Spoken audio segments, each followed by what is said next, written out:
નમસ્કાર મિત્રો, વેધર ઇન્ફોર્મેશનમાં આપનું સ્વાગત છે અને હું છું પરેશ। ખાસ કરીને આજના મિત્રો આપણે બે વાત કરવાની છે। એક તો હમણાં જે આપણે માવઠાના ઝાપટા અમુક જગ્યાએ પડ્યા અને પવનની ઝડપ હતી એને કારણે અમુક જગ્યાએ જે શિયાળુ પાક છે, જે ઊંચાઈવાળો પાક હતો એ ઢળી ગયો છે ને હવે આપણે જે શિયાળુ પાક છે એમાં આગળ ઉપર આપણે કેવા ખર્ચા કરવા અને કેવા ન કરવા આ તમામ માહિતી આપું। સૌપ્રથમ હું આપને જણાવી દઉં કે આપણે ઘણા સમયથી એક આગાહી કરેલી હતી કે 2 ફેબ્રુઆરીના રોજ મધ્યપ્રદેશ બોર્ડર લાગુ વિસ્તાર અને મહારાષ્ટ્ર બોર્ડર લાગુ વિસ્તાર હશે ત્યાં હળવાથી સામાન્ય છૂટાછવાયા કોઈ જગ્યાએ ઝાપટા પડી શકે છે। એ મુજબ 1લી તારીખ અને 2જી તારીખ 2 દિવસ સુધી ઝાપટા પડ્યા છે। જો કે અહીંયા અપવાદ વાત એ પણ છે કે મહારાષ્ટ્ર અને મધ્યપ્રદેશ બોર્ડર લાગુ વિસ્તારના એરિયાને બાદ કરતાં અમુક બીજા વિસ્તારમાં પણ એકદમ છૂટાછવાયા કોઈ જગ્યાએ ઝાપટા પડેલા છે। જેમાંથી મારી નજર સમક્ષ જે આવ્યું છે એમાં એક છે ગીર સોમનાથ જિલ્લાનું સૂત્રાપાડા। ત્યાં પણ આપણે માવઠું નોંધાયું હતું। જો કે આ માવઠું થયું સાથે સાથે પવનની ઝડપ વધારે હતી। આમ તો ઘણા સમયથી અમે આગાહી કરતા હતા કે ભાઈ હમણાં આપણે પવનની ઝડપ વધારે રહેવાની છે। જો કે અત્યારે આપણે પવનની ઝડપ છે એ નોર્મલ થઈ ચૂકી છે, છતાં પણ આપણે જે પવનની ઝડપ વધારે હતી આપણે દરેક ખેડૂત ભાઈને એક અપીલ કરતા હતા કે જ્યાં સુધી પવનની ઝડપ હોય ત્યાં સુધી આપણે શિયાળુ પાકને પિયત ન આપવું। ખાસ કરીને જે ઊંચાઈવાળા પાક હોય એને પિયત ન આપવું। જો પિયત આપવામાં આવે તો ઢળી જાય। એ જ મુજબ આપણી ઘટના બની છે।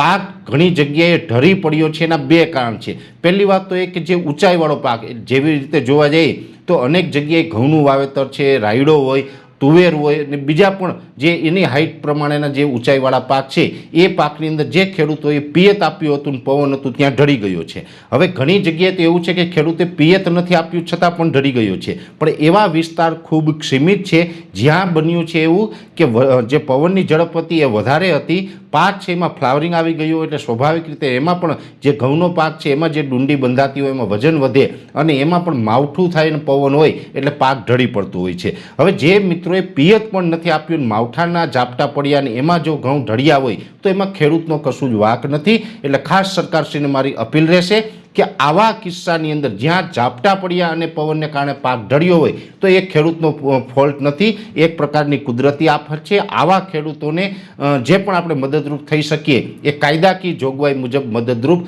થવું જોઈએ। બીજી વાત એ કરવાની છે કે હવે જે આપણે શિયાળુ પાક ઊભો છે એમાં આપણે શું કરવું જોઈએ। પહેલી વાત તો એ છે કે હજુ પણ ઘણા બધા ખેડૂત ભાઈઓ એવા છે કે શિયાળુ પાકની અંદર અલગ અલગ દવા ખાતરના ખર્ચા કરતા હોય છે, પણ હવે મોટા ભાગના વિસ્તારો એવા છે કે જ્યાં પાક છે એ માત્ર 10 થી 12 દિવસ ઊભે એવી કન્ડિશન છે। જો આપણો પાક છે 10 થી 12 દિવસ ઊભે હોય ને પછી આપણે હાર્વેસ્ટિંગ કરવાનું હોય તો એવા પાકની અંદર આપણે કોઈ જ પ્રકારનો ખર્ચો ન કરવો જોઈએ। એનું કારણ છે કે હવે આપણે ઘણી વખત એવું માનીએ કે આપણે પોટાશ આપી દઈએ અને પોટાશ આપીએ તો આપણો જે દાણો હશે એ ભરાવદાર થાય, વજનદાર થાય, એ 100% વાત છે।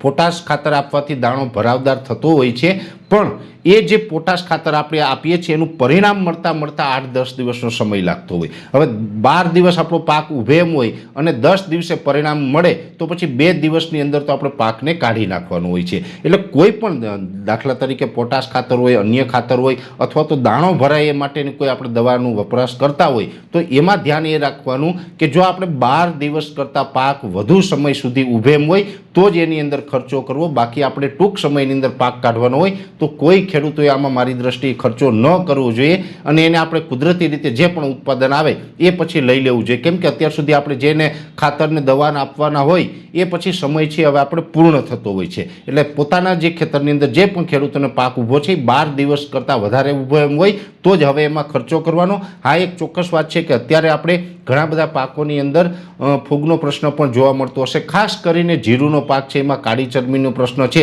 એ આમ તો છેલ્લા એકાદ મહિનાથી છે ને એની દવા પણ અમે અલગ અલગ રીતે આપને ભલામણ કરતા રહ્યા છીએ। એટલે જીરુની અંદર જો કાળી ચરબી હોય તો એની અંદર આપણે અત્યારે ખર્ચો કરી શકાય છે અને એમાં પણ ખાસ ધ્યાન એ રાખવાનું છે કે જો જીરું છે એનો દાણો વ્યવસ્થિત ભરાઈ ગયો હોય, ભલે એના દિવસ પૂર્ણ નથી થયા પણ દાણો ભરાઈ ગયો હોય અને ચરબીનો હેવી એટેક જો થતો હોય તો પછી એમાં આપણે દવાનો ખર્ચ કરીને પણ આપણે બચાવી ન શકતા હોય તો એવા જીરુને આપણે હાર્વેસ્ટિંગ કરી નાખવું જોઈએ જેથી કરીને ચરબી છે એ ત્યાંથી આપણે રોકાઈએ। અથવા તો એમાં જે ડસ્ટિંગ આવે છે, ડસ્ટિંગ પાવડર જે ડીપી કરીને આવે છે, દાખલા તરીકે સાયપરમેથ્રિન ડીપી આવે છે, ડસ્ટિંગ પાવડર હોય છે, અથવા તો બીજા પણ મિથાઇલ પેરોથિયોન છે વગેરે વગેરે જે ડસ્ટિંગ પાવડર આવે છે એનું ડસ્ટ કરી દેવી। એક કપડાની અંદર એ પાવડર ભરી અને જીરું ઉપર આપણે ઉડાડતા જઈએ તો ડસ્ટિંગ કરીએ ને તો પણ એ જીરુંની અંદર એ ચરબી છે રોકી દે. પણ એક વાત ચોક્કસ છે કે ડસ્ટિંગ કરી દીધા પછી દાણો જે કન્ડિશનમાં હશે એ જ કન્ડિશનમાં રહેશે. દાણો પછી મોટો ન થાય કે ભરાય નહીં. એનું કારણ છે કે ડસ્ટિંગ કરી દેવાથી જીરું છે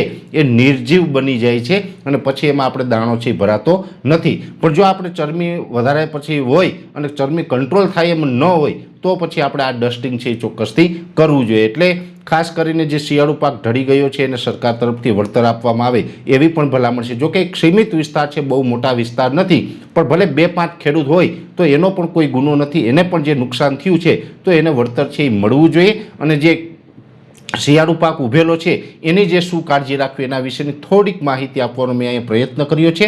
વિશેષ માહિતી છે નેક્સ્ટ વિડીયોમાં આપવામાં આવશે. અત્યારે આ વિડીયોની અંદર એટલું જ. અંતમાં દરેક મિત્રોને વિનંતી રહેશે આ વિડીયોને લાઈક આપીને દરેક ગ્રુપમાં શેર કરી દેવો. જો તમે અમને યુટ્યુબ ઉપર જોઈ રહ્યા હોય તો ચેનલને સબસ્ક્રાઈબ કરજો અને ફેસબુક ઉપર જોઈ રહ્યા હોય તો પેજને ફોલો કરજો. નમસ્કાર.